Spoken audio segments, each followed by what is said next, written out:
My name is Emma Pearson. I'm 27 years old, and I'm a captain in the United States Army. And my sister's lavish Dallas wedding just became a family crisis. Right in the middle of her wedding reception, my own mother screamed at me, "You are so selfish, Emma. Your sister deserves this more than you."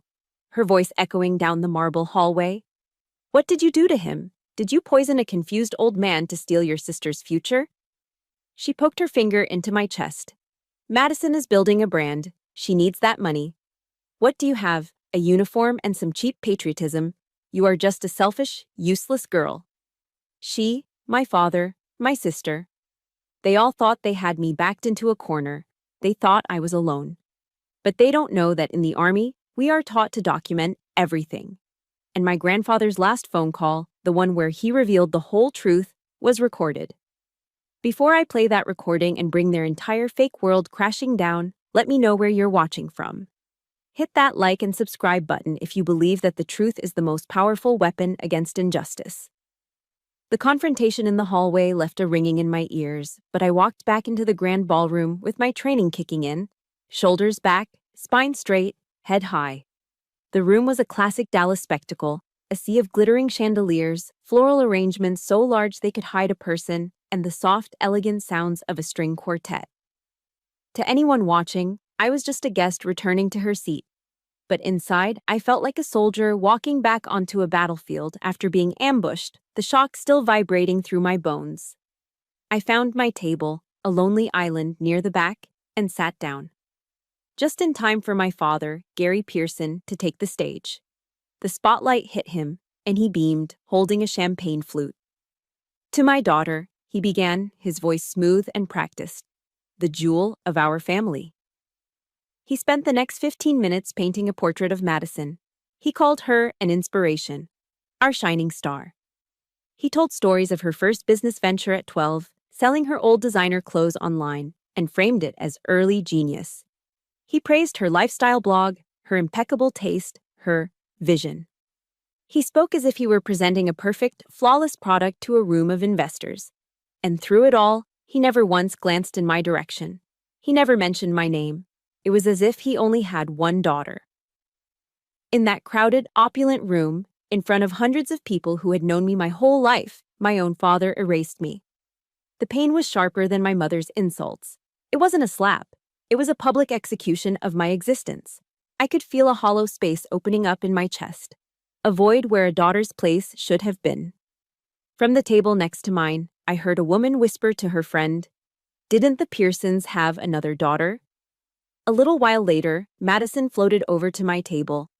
Her smile was blinding, a perfect arrangement of white teeth, but her eyes were as cold and hard as diamonds.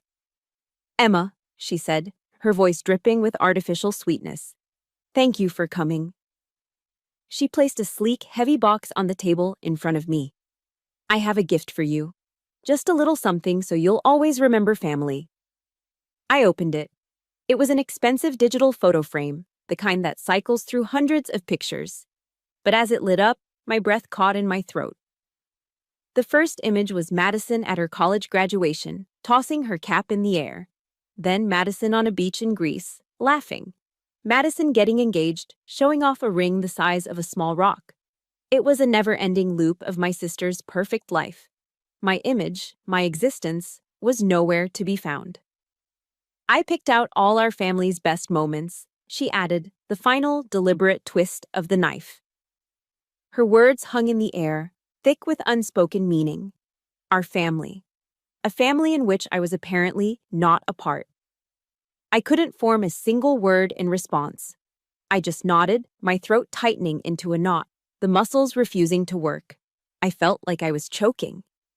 After his speech, my father made his way to my table. He didn't come to apologize. He came to deliver an ultimatum. He placed a hand on my shoulder, a gesture that was supposed to look paternal and comforting to anyone watching from afar.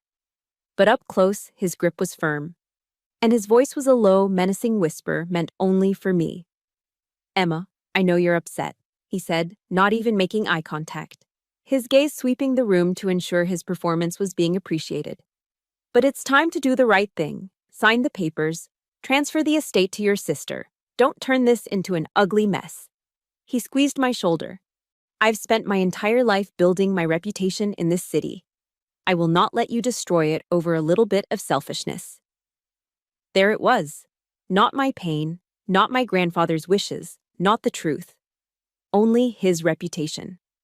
The betrayal from him, from the man who was supposed to be my protector, sent a chill down my spine that had nothing to do with the ballroom's air conditioning. He wasn't my father in that moment. He was just another enemy combatant, using psychological tactics to achieve an objective. The final assault came during the cutting of the cake. It was a towering 7-tiered monster of white fondant and sugar flowers. As Madison and her new husband posed for the cameras, she made her move. With a theatrical little gasp, she tripped, stumbling just enough to send a full glass of dark red wine splashing directly onto the front of my ivory-colored dress. "Oh my gosh, I'm so sorry, Emma. I'm just so clumsy," she exclaimed, her hand flying to her mouth in mock horror. But for a split second, I saw it. A flash of pure, unadulterated triumph in her eyes. The room went quiet. Every eye turned to me. I was no longer an invisible ghost. I was a spectacle, a stain, a mess in the middle of their perfect party. The dark red liquid bloomed across the fabric like a fresh wound. Then, my mother was at my side. She didn't offer a napkin. She didn't try to help. She leaned in close, her perfume cloying and suffocating, and whispered venomously into my ear. "You see?" she hissed. "You don't belong here. Get out, before you ruin anything else." It wasn't a suggestion. It was an order. The final, perfectly orchestrated public humiliation. My expulsion. I stood there for a moment, the wine cold against my skin, the stares of the crowd like physical blows. And then I turned and walked away. I left the laughter, the music, and the charade behind. Back in the quiet of my hotel room, the digital frame sat on the nightstand, its cold blue light the only thing illuminating the darkness. It silently cycled through Madison's life, a constant mocking reminder of a family I never truly had. The cold, blue light of the digital frame was the only thing moving in the hotel room. It pulsed silently, cycling through a life that wasn't mine. Madison graduating, Madison in Europe. Madison, Madison, Madison. Each bright, perfect image was a fresh insult, another confirmation of my erasure. I stared at the screen, at the hollow perfection of it all, and my mind drifted away from the sterile, air-conditioned silence of the room. It traveled back in time, back to a place of genuine warmth, to a different kind of picture. Not the glossy, perfect images on a screen, but the faded, black-and-white photos tucked into dusty albums at my grandfather's ranch. My grandfather, Jack Pearson, lived on a sprawling property near Fort Hood, Texas. My parents' house in Dallas smelled of potpourri and expensive cleaning products, a constant, sterile floral scent. Grandpa Jack's place smelled of machine oil, sawdust, and old leather. It smelled real. While Madison was at ballet lessons, learning poise and grace, I was in his workshop.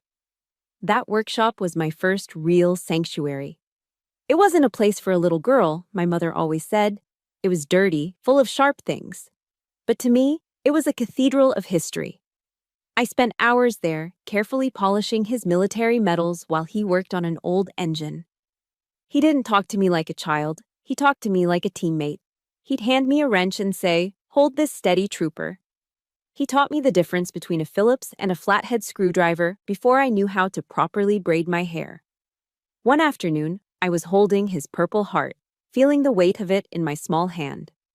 I asked him if it was an award for being the bravest. He stopped what he was doing and looked at me, his eyes serious. "This isn't a prize, Emma," he said, his voice quiet but firm. "It's a reminder. It's a reminder that freedom has a price, and good people pay it." He explained what each medal meant, not as a trophy, but as a story of a friend, a battle, a promise kept. In that dusty workshop surrounded by old tools and the ghosts of his memories, I learned the meaning of honor. It was a language my parents didn't speak. Years later, when my acceptance letter to West Point arrived, my parents threw a perfunctory dinner party. It felt more like a business obligation than a celebration. They invited their friends, toasted my ambition, and then quickly changed the subject. The next day, Grandpa Jack drove 3 hours from the ranch just to see me. He didn't bring a fancy gift. He brought an old, tattered letter, the paper yellowed and soft with age, the creases worn through. "This was the first letter I ever wrote to your grandma," he said, his eyes welling up with tears. "I was in a trench in Vietnam. I want you to have it. So you remember that no matter how far away you are, there's always someone waiting for you to come home." He pulled me into a hug, his embrace strong and sure. And then he held me at arm's length, looked me straight in the eye, and said, "You are my pride, Captain." He called me Captain. Long before I'd earned the rank, long before I'd led a single soldier, he saw it in me. That single word from him was worth more than 1,000 empty compliments from my parents.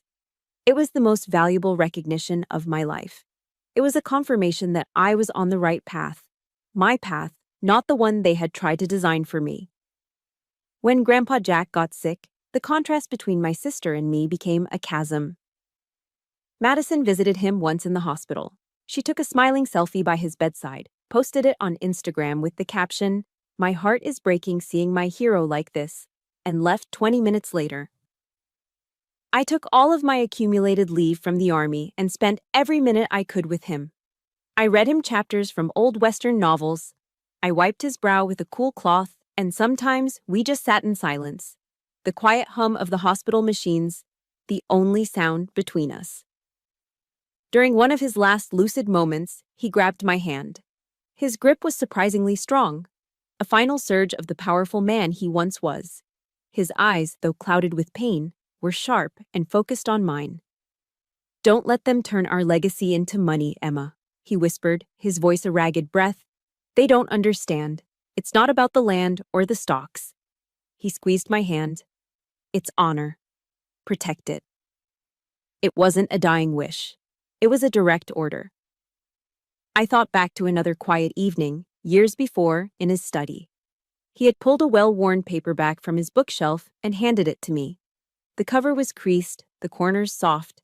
It was Meditations by Marcus Aurelius, the Roman emperor and Stoic philosopher. "This is the soldier's Bible," Grandpa Jack had told me. He was a general and an emperor, the most powerful man in the world, but he knew that real strength doesn't come from a title or an army. It comes from in here. He tapped his chest. "This book will teach you how to control what you can and how to accept what you can't." That book became my guide. Marcus Aurelius, a warrior philosopher, taught me that true power came from internal discipline, not from the approval of others. His writings gave me a framework for my own life, a way to build an inner fortress that couldn't be breached by my mother's criticism or my father's indifference. It was the philosophy of a soldier, and it had forged the resilience I now clung to. These were the memories that flooded my mind as I sat in that silent hotel room. This was the man they were accusing me of manipulating. The man who had built me, who had given me my moral compass, my strength, my very identity. The fight wasn't about a will. It was about defending the only true legacy I'd ever been given. I pulled out my phone and found the file. It was the last call, the one I had recorded. I pressed play, and his voice, weak but clear, filled the silence. "Emma," he said, and just hearing my name in his voice strengthened my resolve. "Promise me, Emma." Grandpa Jack's voice from the recording faded, leaving an even deeper silence in the hotel room. His last words weren't a plea, they were a transfer of command. "Protect it." The order echoed in my head, clear and precise. And a soldier, when given an order, executes the mission. There was no more time for grief or shock. It was time to act. I didn't go back to the hotel they had booked for me. I didn't even pack the few things I'd brought. I walked out of that first hotel, hailed a cab, and told the driver, "DFW Airport." The decision was instant, a tactical retreat.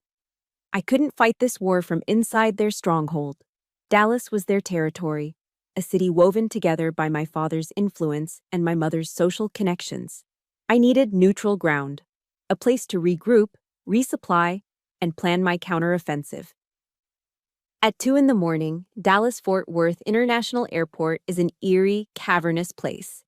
The usual chaotic energy was gone, replaced by the low hum of cleaning machines and the stark, sterile glare of fluorescent lights on polished floors. I was a ghost in a stained ballroom gown, my hair still pinned up. A walking contradiction in that empty terminal. I walked up to a self-service kiosk, the screen casting a cold glow on my face, and booked a one-way ticket to Austin on the first flight out. No return date. This wasn't a retreat, it was a redeployment. As the plane finally took off, breaking through the clouds into the first light of dawn, I watched the Dallas skyline shrink behind me. For the first time, I felt a strange, conflicting mix of crushing loneliness and absolute freedom. I landed in Austin and checked into a cheap motel off the highway, the kind with worn carpets and a lingering smell of disinfectant. The luxury of the Dallas wedding felt like a scene from someone else's life. After a quick shower, I started making calls. I had to believe I wasn't entirely alone. I had friends from high school, people I'd known for over a decade.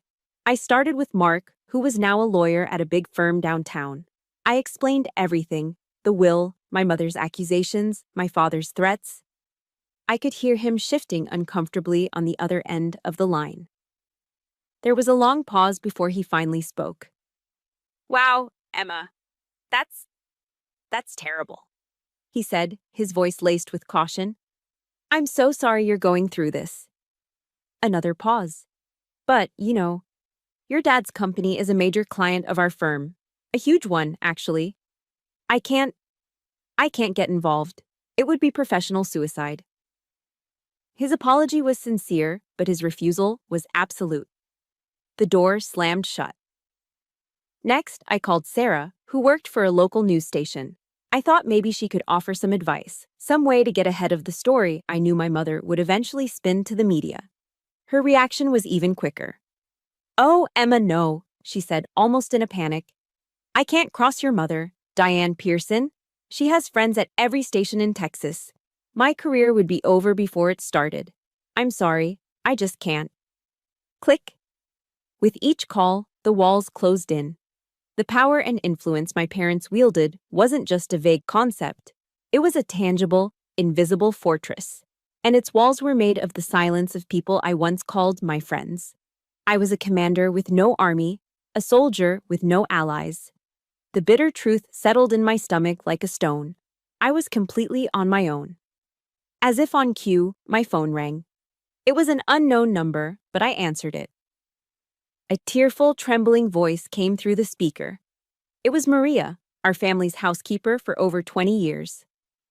"Captain Emma," she sobbed, "I am so sorry. I had to call you." She told me that my mother, Diane, had gone into a rage that morning.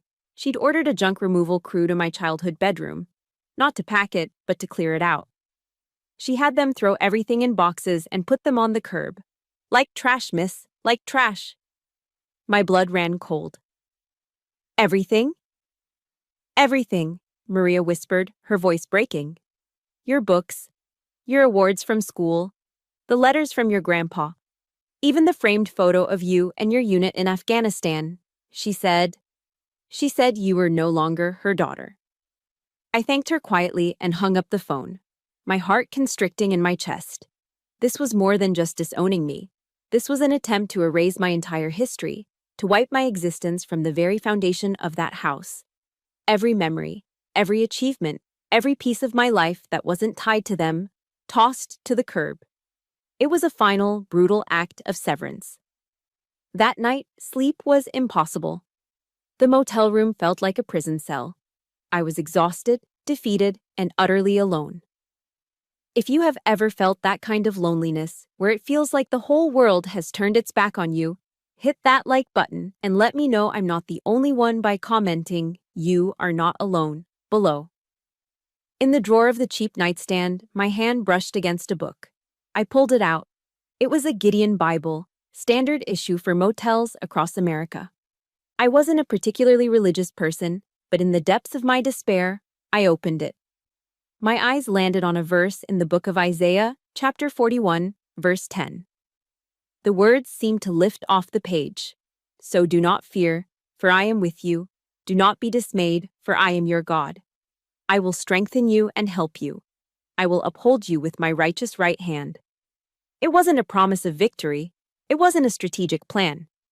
But reading those ancient words in that cheap motel room in the darkest hour of my life, I felt a strange sense of peace settle over me. It was a promise of an ally, an assurance that I was not, in fact, entirely alone. That night, for the first time in what felt like an eternity, I slept. The morning after finding solace in a stranger's Bible, I woke up feeling different.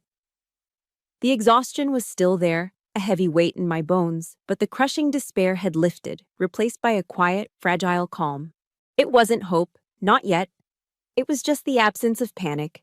I knew the fight was still ahead, and I still had no allies, no plan, and barely any money. Forcing myself out of bed, I made a cup of the terrible motel coffee and opened my laptop, intending to start the daunting task of finding a lawyer who wasn't afraid of my father's shadow. That's when I saw it. An email in my inbox sent just an hour earlier. The subject line made my breath catch in my throat. Captain Pearson, do you remember me? My heart started to pound. I clicked it open. The sender was a man named David Chen. For a moment, the name didn't register. Then, the memory hit me like a physical force. Sergeant Chen, a young, brilliant intelligence analyst who had served under my command in Afghanistan. A quiet kid, always focused, always 3 steps ahead of the enemy. I read his message, my eyes scanning the words faster and faster. Captain, it began, the formal title a jolt of respect in a world that had just called me worthless. A mutual friend from our service days mentioned he'd heard you were going through a difficult time back home. I looked you up and found a few articles. I'm not sure if you know, but I left the Army a few years ago. I'm a lawyer in Austin now, specializing in estate law and veterans' rights. He continued. Captain, I was there on that patrol outside Kandahar. I was the one who missed the pressure plate on that IED. You were the one who pulled me back, just seconds before it detonated. I owe you my life. It's a debt I've never forgotten. So now, it's my turn. This war you're in, you will not fight it alone. I read the email 3 times, tears blurring the screen. It was like a flare in the darkness, a signal from a life I thought I'd left behind. The loyalty I had searched for in my own blood, I found in the bond of shared service, in a debt of honor from halfway across the world. It was real. It wasn't just a word Grandpa Jack had taught me. It was a living, breathing thing. David invited me to dinner at his house that evening. I was hesitant, feeling like an intruder on a peaceful life, but he insisted. His home was a small, neat house in a quiet Austin suburb, the kind with a basketball hoop in the driveway and toys scattered on the lawn. It was a million miles away from the cold, marble-floored museum I grew up in. The moment I stepped inside, I was hit with the warm smell of roasting chicken and the sound of children laughing. His wife, a kind-faced elementary school teacher named Sarah, greeted me with a warm hug. No questions asked. Their 2 young kids, a boy and a girl, peeked at me from behind their mother's legs with wide, curious eyes. There was no pity in their gazes, no awkward questions about the family drama. They just treated me like an old friend who had stopped by for dinner. We ate in their cozy kitchen. The meal wasn't a 10-course affair catered by chefs. It was Southern fried chicken, creamy potato salad, and green beans served on mismatched plates. It was the most delicious meal I'd had in years. We talked about their kids' soccer games, my time in the service, the absurdly hot Texas weather. For a few hours, I wasn't a disgraced daughter or a plaintiff in a lawsuit. I was just Emma. For the first time since that horrible wedding, I felt safe. I felt seen. After dinner, David walked me out to my car. I meant what I said, Captain, he told me, his tone serious. You're not alone. The Brotherhood, it doesn't end when you take off the uniform. He was right. The next day, he introduced me to his family. It wasn't a support group that sat in a circle sharing their feelings. It was a network, a unit of veterans he trusted implicitly. He took me to a local VFW post, a simple, no-frills place that smelled of stale beer and camaraderie. There, I met a grizzled former Marine who was now a private investigator. After hearing my story for less than 5 minutes, he just grunted and said, "Give me their names. I'll find out where the bodies are buried, financially speaking." I met a former Air Force finance officer who now worked as a forensic accountant. She offered to look into my parents' business dealings, pro bono. And I met a former Army journalist who promised to hold my story, ready to deploy it with a major, reputable newspaper if things got dirty. Listening to them, a powerful realization washed over me. They didn't see a selfish girl, as my mother had called me. They saw a fellow soldier under attack, and their instinct was to form a perimeter and defend. This was a family forged in fire and loyalty, bound by a shared code of honor. It was the family Grandpa Jack had always told me about. I finally understood. Family isn't something you're born into. It's the people who fight alongside you in the trenches. The next morning, I met David at his law office. There were no fancy mahogany desks or abstract paintings on the walls. The only thing hanging behind his desk was a folded American flag in a display case, the very flag that had flown over our forward operating base in Afghanistan. It was a statement. This was a place where honor mattered more than billable hours. We spread everything out on his conference table. Grandpa Jack's will, the worn-out letters he'd given me, and the digital audio file of his final call. David leaned forward, his expression focused and intense. "They're accusing you of undue influence, Captain. That's a legal claim that you manipulated a vulnerable old man," he said, his voice sharp. "We're going to turn that accusation right back on them. We will prove that they were the ones who harassed and emotionally manipulated a decorated veteran in his final days for financial gain." He pointed to the audio file on my laptop. "Our primary weapon isn't just this recording, it's your character, your service record, your integrity." He looked me straight in the eye. "My job is to make sure the world sees the truth." For the first time, I didn't feel like I was on the defensive. I wasn't a victim reacting to their attacks. Sitting in that office, under the watch of that flag, with a true ally by my side, I was a soldier preparing for a counter-offensive. Hope, clear and strong, had returned. The week following my meeting with David and his network was the calm before the storm. For the first time, I felt a surge of confidence. We had a plan, we had a team, and we had the truth on our side. The first official move was quiet and professional. David drafted a formal legal letter, a cease and desist, and sent it to my parents and their lawyer. It was simple. Withdraw the frivolous lawsuit, stop all forms of harassment, and the matter could be settled out of the public eye. It was an offer of peace, a chance for them to walk away before things got ugly. Their response was anything but peaceful. It was a declaration of total war. The first volley came from my mother. She didn't respond through her lawyer. Instead, she left me a voicemail. It wasn't the voice of the polished Dallas socialite. It was a screeching, unhinged tirade filled with venom. "You ungrateful snake!" she shrieked, her voice distorted with rage. "You think you can threaten us? Me? I will ruin you, Emma. I will drag your name through the mud until no one will even look at you. I will see you destroyed in court." It was pure, unfiltered hatred. The second volley, from my father, was more insidious. He sent an email, not with anger, but with a condescending, paternal tone that made my skin crawl. "Emma," he wrote, "I'm disappointed. This isn't you. Let's be reasonable. We are prepared to offer you a settlement. You can keep your grandfather's sentimental little farm, and we'll even provide a small cash sum for your troubles. The rest, of course, must go to Madison, as your grandfather truly intended. Don't make this a messy public spectacle. It's not worth it." They still didn't get it. They thought they could buy my silence, buy my honor. They still thought this was about the money. But the main assault, the one designed for mass destruction, came from Madison. She launched her attack on the battlefield she knew best: Instagram. She posted a series of tearful videos, shot in perfect lighting with soft, sad music playing in the background. Her makeup was flawlessly smudged, her voice trembling as she spun a masterful tale of betrayal. "I never thought I'd have to do this," she sobbed to her hundreds of thousands of followers. "But my own sister, My sister, who was always so distant and calculating. She took advantage of our grandfather in his final, confused moments. She painted a picture of herself as the devoted granddaughter, robbed of her rightful inheritance by a cold, manipulative sibling who was jealous of her success.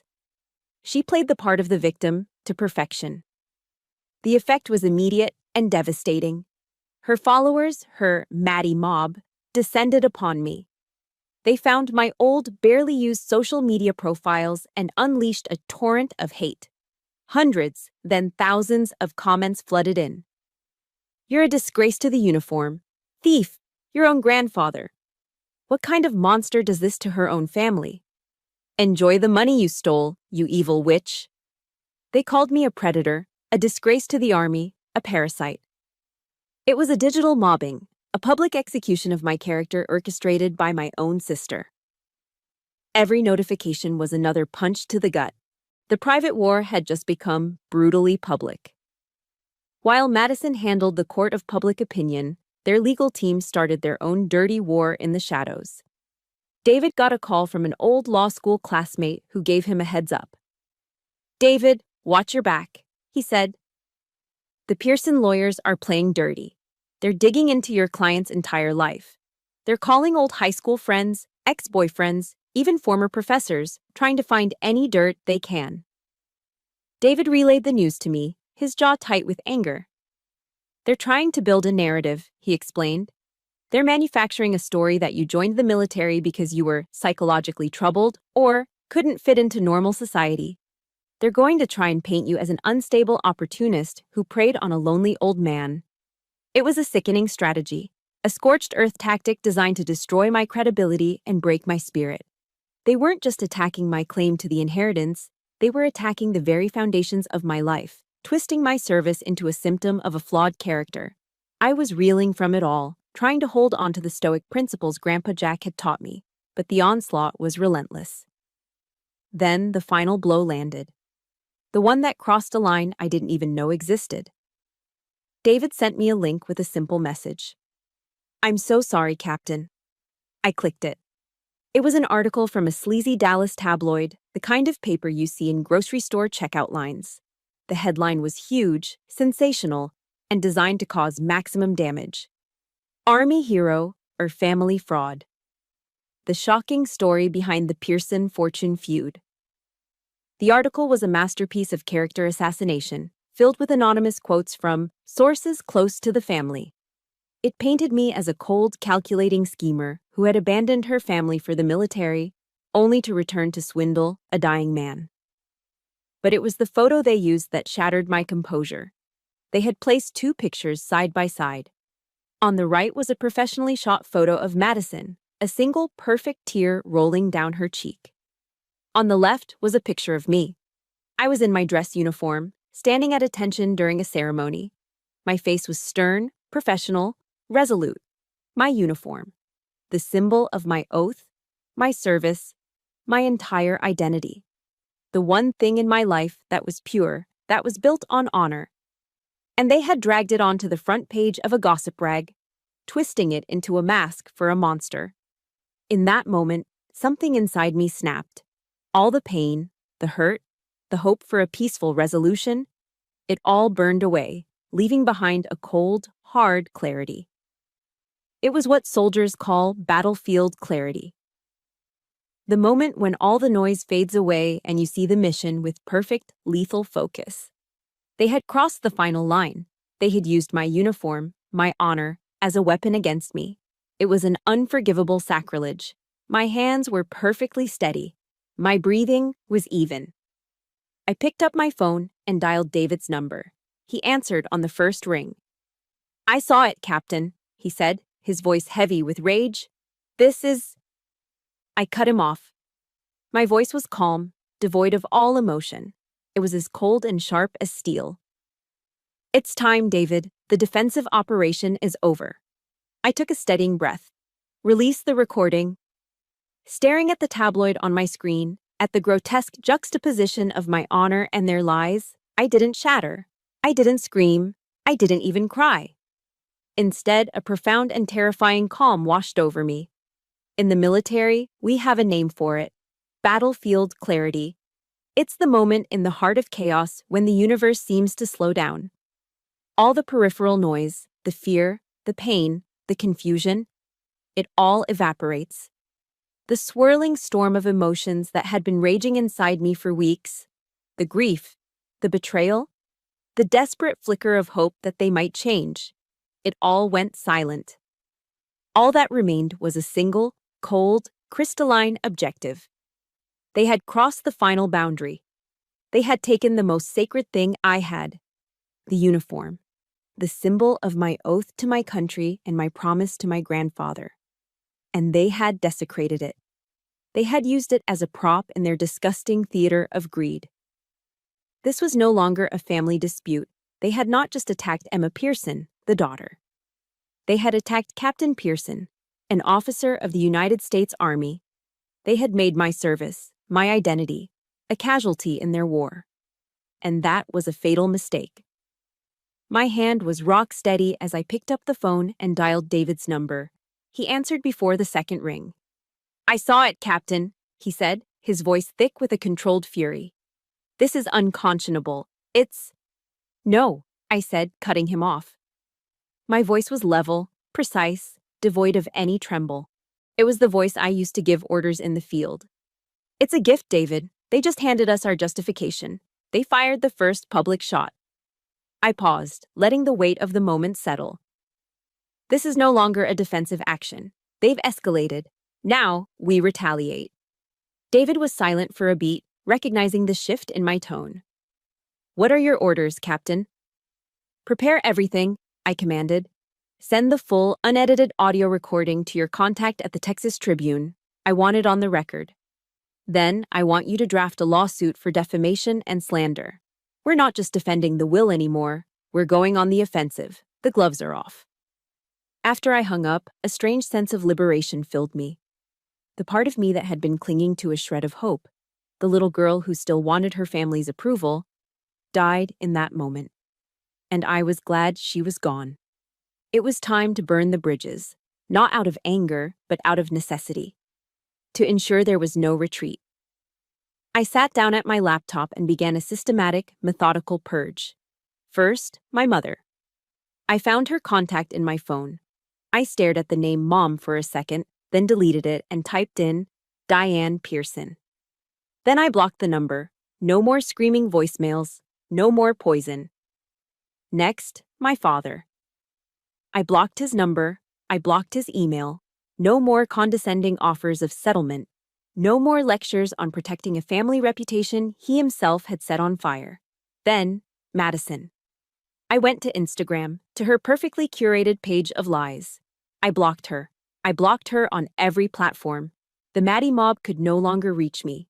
Their digital venom was cut off at the source. I went into my email account and typed Pearson into the search bar. Years of messages appeared. Birthday wishes that felt hollow. Holiday plans that were always centered around Madison. I selected all of them, every single one.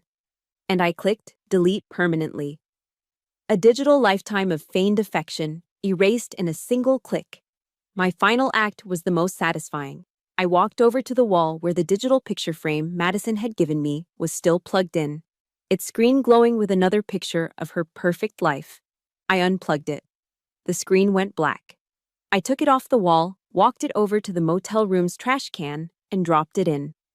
It landed with a cheap plastic clatter. A final, definitive end. Each action was a clean cut, a severing of a rotten tie. I wasn't their daughter anymore. I wasn't their sister. I was free. There is a moment in every fight when you stop taking the punches and you decide, with absolute clarity, that you are going to fight back. It's a feeling of pure, undiluted power. If you have ever reached that point, that moment when you knew you had to stand up for yourself, hit that like button. And let me know you stand with me by commenting the single word that says it all. Honor. But there was one more thing I had to do. One final bridge I needed to reinforce, not burn. I got in my car and started the drive to Grandpa Jack's farm. The Texas landscape rolled by, but I barely saw it. My mind was clear, my purpose set. I let myself into the old farmhouse, It smelled of him, of old books, wood smoke, and a faint hint of motor oil. I walked through the quiet rooms and out to his workshop, his sanctuary. Everything was just as he'd left it. Tools hung neatly on the pegboard walls. A half-finished engine sat on a stand, waiting for hands that would never return. On his workbench, next to a worn copy of Meditations, was a framed photo of him. He was a young man in the picture, standing proud in his army dress uniform, the same one he was buried in. A fine layer of dust had settled on the glass. I picked it up, my fingers tracing the outline of his face. With the sleeve of my shirt, I carefully, gently, wiped the dust away until his eyes were clear again. I stood at attention, holding the frame, and I looked right into his eyes. I spoke, not as his grieving granddaughter, but as a soldier reporting to her commanding officer. "Sir," I began, my voice steady and formal, "I have allowed sentiment to compromise the mission. I have been too lenient with the enemy. For that, I apologize." I took a deep breath, the air thick with the smell of sawdust and honor. "But I give you my word, effective immediately, that this will be rectified. Your legacy will be protected. Our family's honor will be restored." I stood a little straighter. "I will complete the mission." It wasn't just a promise, it was a vow.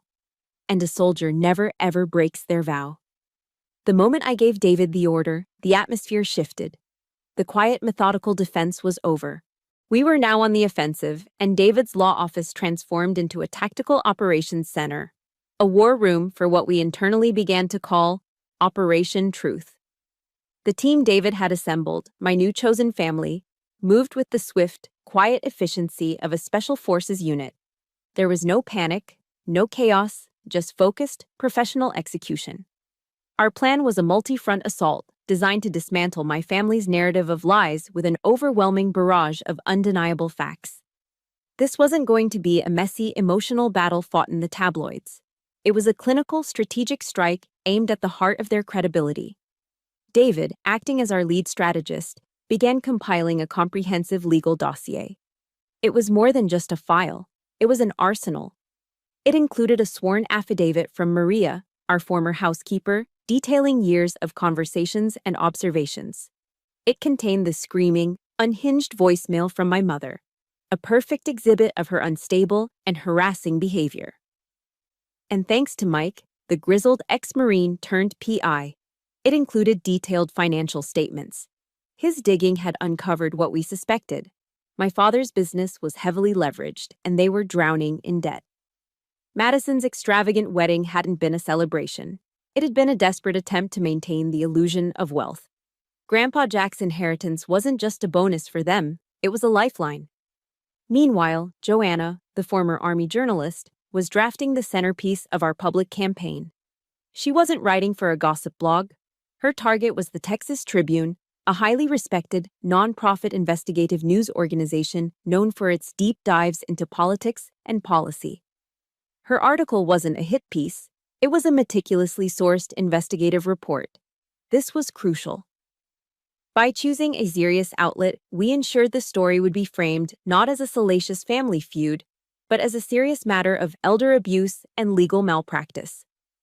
With the components of the operation in motion, David and I sat down in his office for the most difficult part, analyzing our key piece of intelligence: the final recording of my grandfather.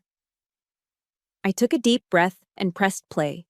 The audio was slightly distorted by the static of the phone line, but his voice, though frail, was unmistakably clear. It was the voice of a man tired of fighting. "They just keep pushing, Emma," he sighed, the weariness evident in every word.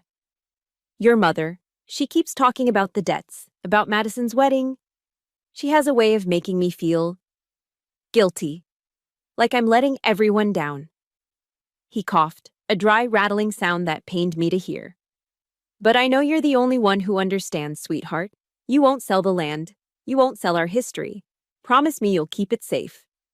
Listening to it again, with the clarity of battle in my mind, I didn't feel sadness.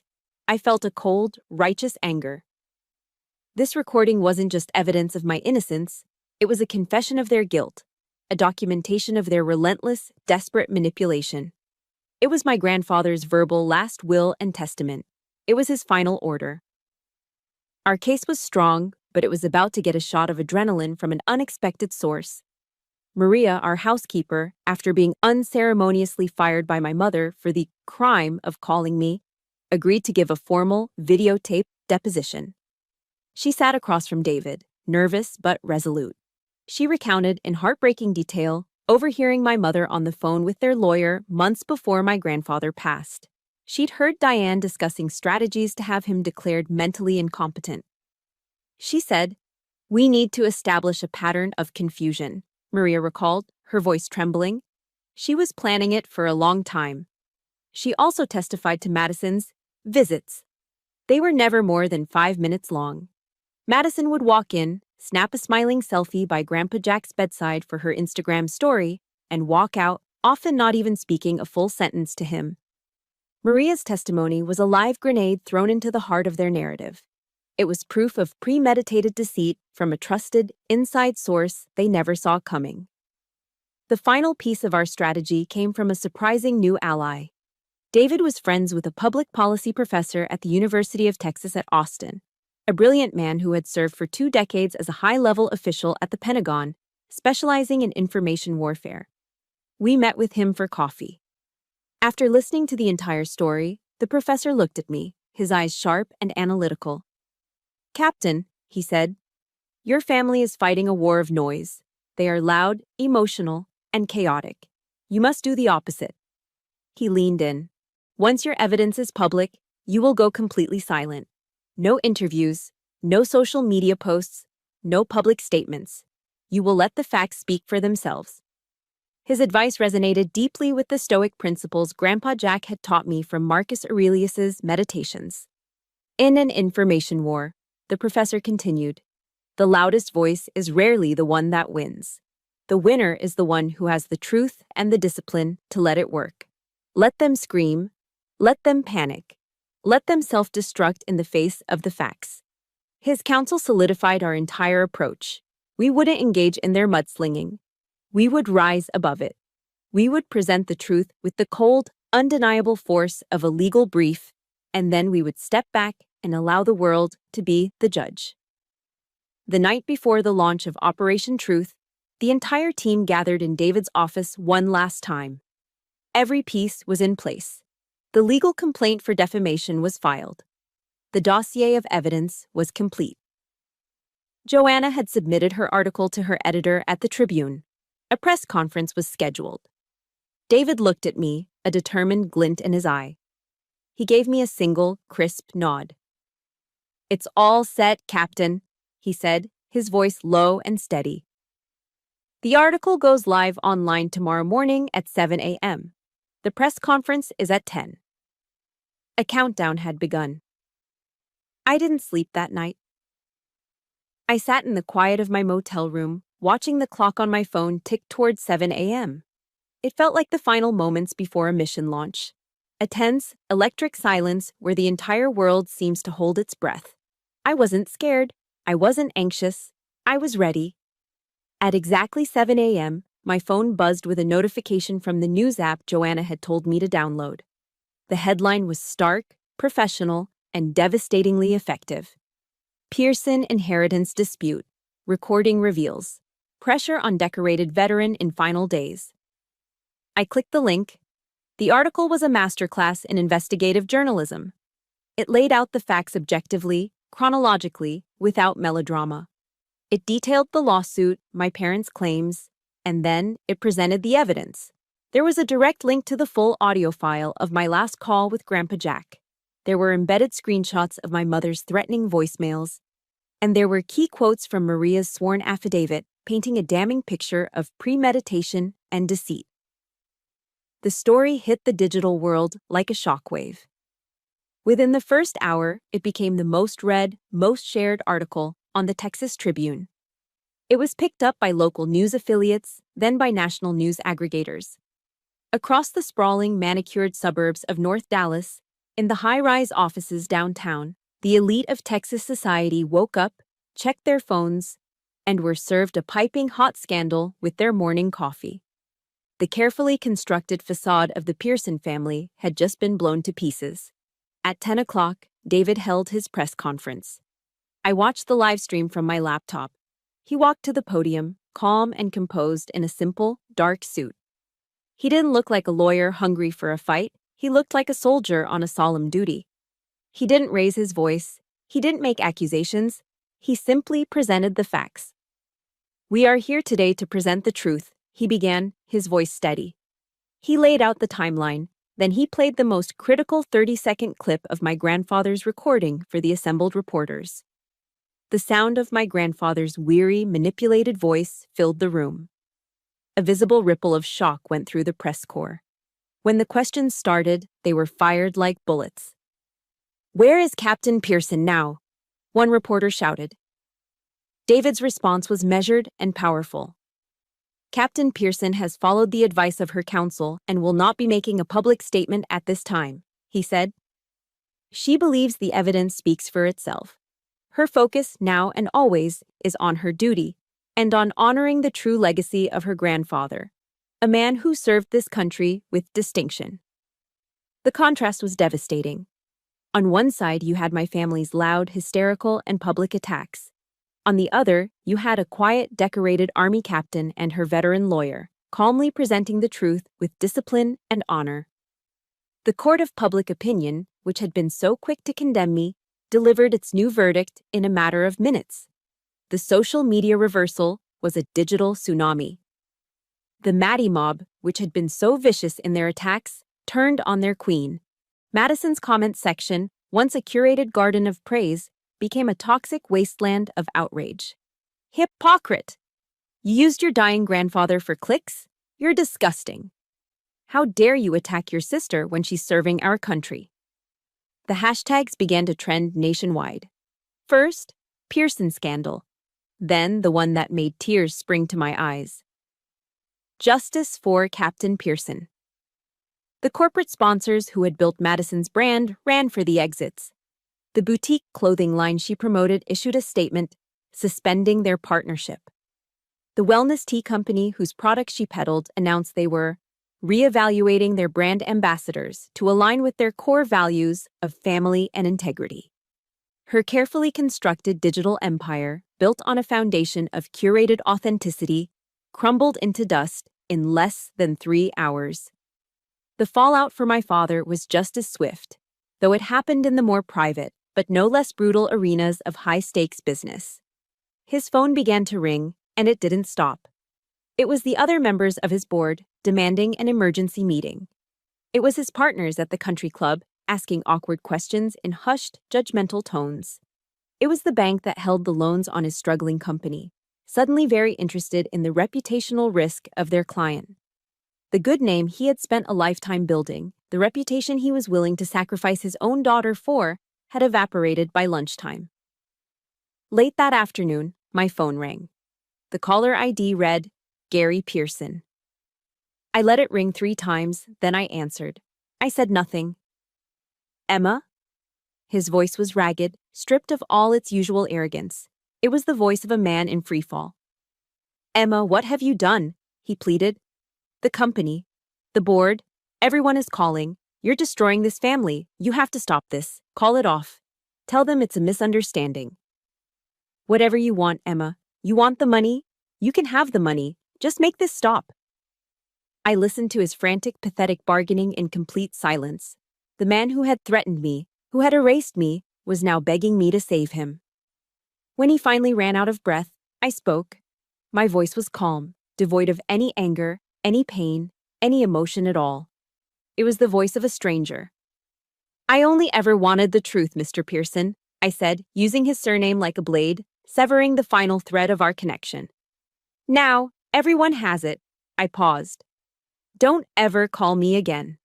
From now on, any and all communication will go through my attorney." And with that, I hung up. I ended the last conversation I would ever have with my father. My phone immediately began to buzz again. The screen lit up with my mother's name. It buzzed once, twice. I watched it vibrate on the cheap motel table, a frantic, desperate plea from a world I no longer belonged to. I let it ring until it went to voicemail, the sound of their panic finally becoming what it always should have been. Just distant, irrelevant noise. The storm didn't end with a bang, but with a quiet, gradual fizzle. In the weeks that followed, the world moved on. The hashtags faded, the news cycle found new scandals, and the intense glare of the public spotlight slowly dimmed. David kept me updated on the fallout. His reports delivered with a professional, dispassionate tone. As predicted, the Pearson family quietly withdrew their lawsuit. There was no apology, no admission of guilt, just a silent retreat from a battlefield they had so arrogantly created. The consequences, however, were unavoidable. David sent me a link to a business journal announcing my father's forced resignation as chairman of the board. My mother, once the queen bee of Dallas society, became a pariah. Invitations to charity galas dried up.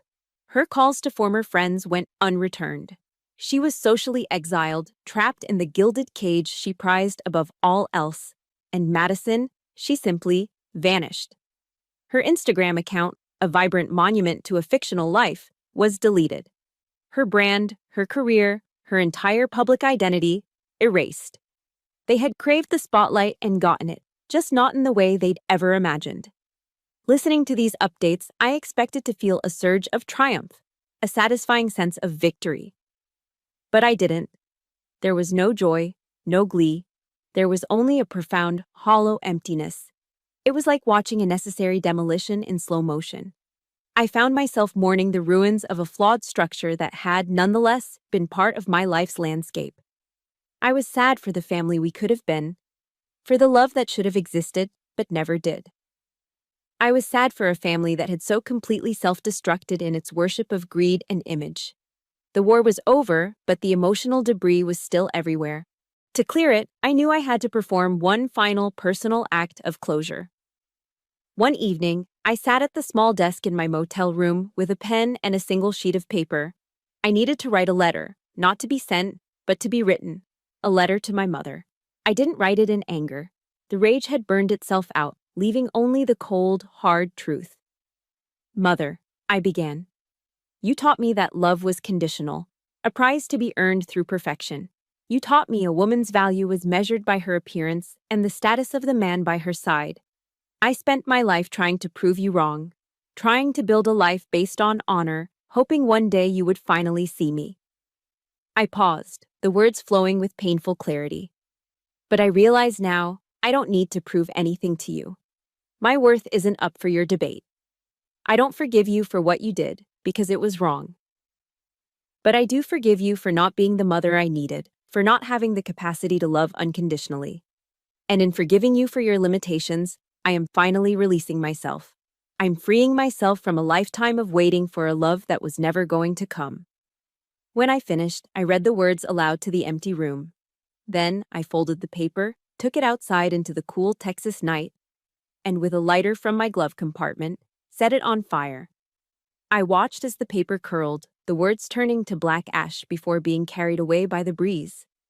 I wasn't just burning a letter. I was incinerating a lifetime of hope and hurt. I was letting it all go. A week later, David received a call from the Pearsons' lawyer about the disposition of personal effects. They had frantically retrieved the boxes from the curb and wanted to arrange their return. They want to know where to send them, David told me. They asked if you wanted to meet.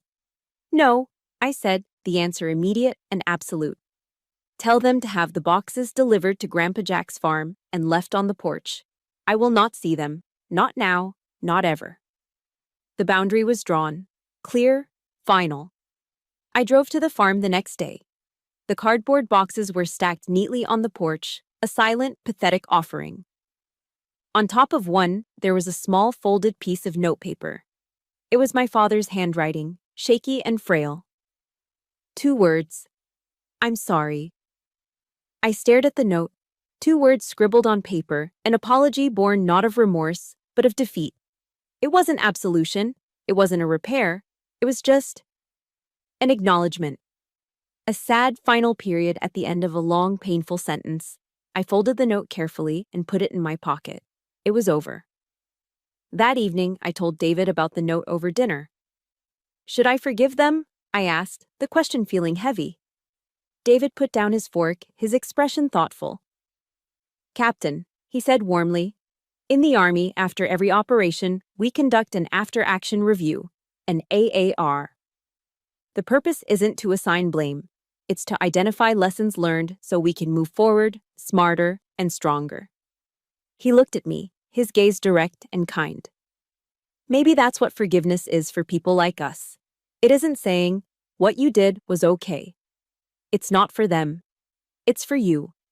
It's you, conducting your own AAR, saying to yourself, the lesson has been learned. This battle is over. And I will not allow it to occupy another inch of my territory or another second of my life. His words clicked into place, a key turning a lock I didn't know was there. He had given me a new definition. Forgiveness wasn't about pardoning them. It was about liberating myself. I didn't need to forgive them for what they did. I just needed to forgive myself for ever expecting them to be something they never could be. That night, for the first time, the future didn't feel like a continuation of the past. It felt like a blank page. I opened my laptop, the screen a bright beacon in the dark room. I navigated to a website I'd bookmarked weeks ago, a page I hadn't had the courage to look at until now. It was the application portal for the John F. Kennedy School of Government at Harvard University. My finger hovered over the mouse, and then, with a sense of quiet, profound peace, I clicked Start New Application. 6 months later, the world looked different, softer. I was walking through the historic red-bricked grounds of Harvard Yard in Cambridge, Massachusetts, a crisp autumn wind rustling through the golden leaves. The air didn't smell of Dallas money or Texas heat. It smelled of old books, damp earth, and the promise of intellectual pursuit. There were no ghosts here, just history. I was no longer Captain Pearson, a soldier on the defensive. I was just Emma, a graduate student in a comfortable pair of jeans and a worn wool sweater. Using the GI Bill my grandfather's service had earned for me, I had been accepted into the Master in Public Policy program at the prestigious John F. Kennedy School of Government. My uniform was packed away, a relic of a life I honored but had moved beyond. My new mission was here, in these hallowed halls. I was learning to serve my country in a new way, not with a rifle, but with policy and legislation. I was studying the very systems that are supposed to protect veterans like my grandfather, learning how to strengthen them, to ensure that no soldier ever has to fight their final battles alone, manipulated by the greedy and the desperate. The intellectual rigor of New England was a healing balm, thousands of miles and a lifetime away from the brittle glamour of Dallas. Before I left Texas, David and I had one final piece of business. We officially established the Jack Pearson Legacy Foundation. My inheritance wasn't a jackpot to be spent. It was seed capital for a new mission.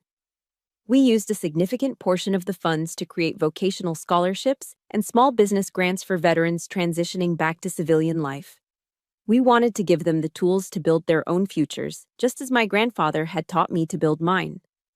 And the farm, his sanctuary, was never in danger of being sold. It was transformed. It is now the Pearson Valor Center, a retreat and training facility where veterans can come to find their footing. The old barn, once filled with rusted tools, is now a fully equipped workshop where they can learn new skills like mechanics, carpentry, and welding. The main house is a place for counseling and quiet reflection. We turned my grandfather's physical legacy, his land, his home, into a living one, an engine of healing and opportunity for his brothers and sisters in arms. His spirit was more alive there now than it had ever been. My chosen family, the one forged in the fire of my personal war, remained my anchor. I had a weekly video call with David, Sarah, and their kids, their laughter and chaotic family life a welcome dose of normalcy that bridged the distance between Austin and Cambridge. My new life wasn't a solitary one, either. I had found a new unit here, a small group of fellow veterans in my program at the Kennedy School. For my first Thanksgiving on the East Coast, I didn't fly back to a home that no longer existed. I made a new one. I hosted a small dinner in my tiny Cambridge apartment. The guest list was my new family, a former Marine pilot, a Navy SEAL, and an Air Force cyber warfare officer. We crowded into my small kitchen, cooking together, the small space filled with laughter and the rich smells of roast turkey and sage stuffing. We shared stories, not of the traumas of war, but of the absurdities of transitioning from the battlefield to the classroom. We didn't talk about the families we'd lost or left behind. We celebrated the one we were building, right there, in that moment. It was then I fully understood the truth Grandpa Jack had tried to teach me. Family is not a birthright. It is a daily act of construction, built on a foundation of mutual respect, unwavering loyalty, and genuine love. The final scene of my old life played out not in a courtroom or a battlefield, but in the profound silence of a library. I was sitting at a long oak table in the magnificent reading room of Widener Library, surrounded by millions of books, a cathedral of human knowledge. The weight of all that history felt comforting, not crushing. From my bag, I took out the small folded piece of notepaper my father had left for me on that box of my discarded life. I unfolded it and looked at the two words, "one last time."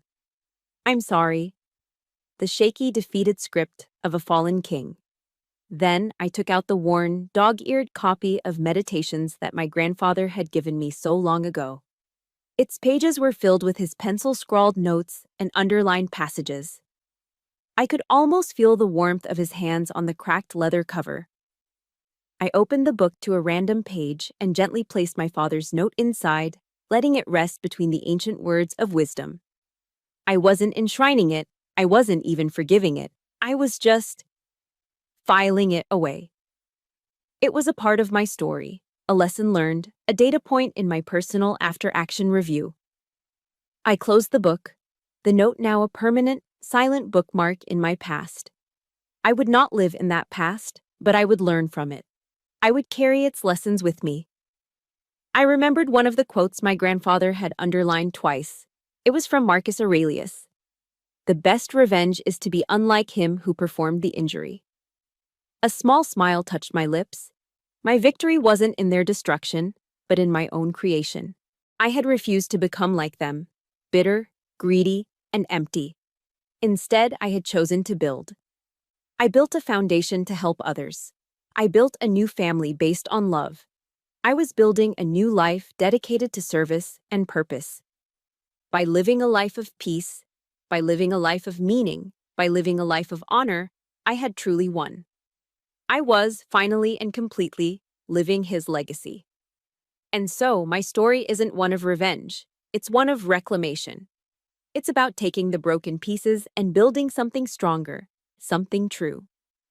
My grandfather taught me that honor isn't just a word, but a way of living. Thank you for following my journey and for sharing your own stories of strength in the comments. Your support has been a powerful reminder that we are never truly alone. If you believe in the power of resilience in creating your own family, please hit that subscribe button and join our community. Together, we can share more stories that inspire and empower.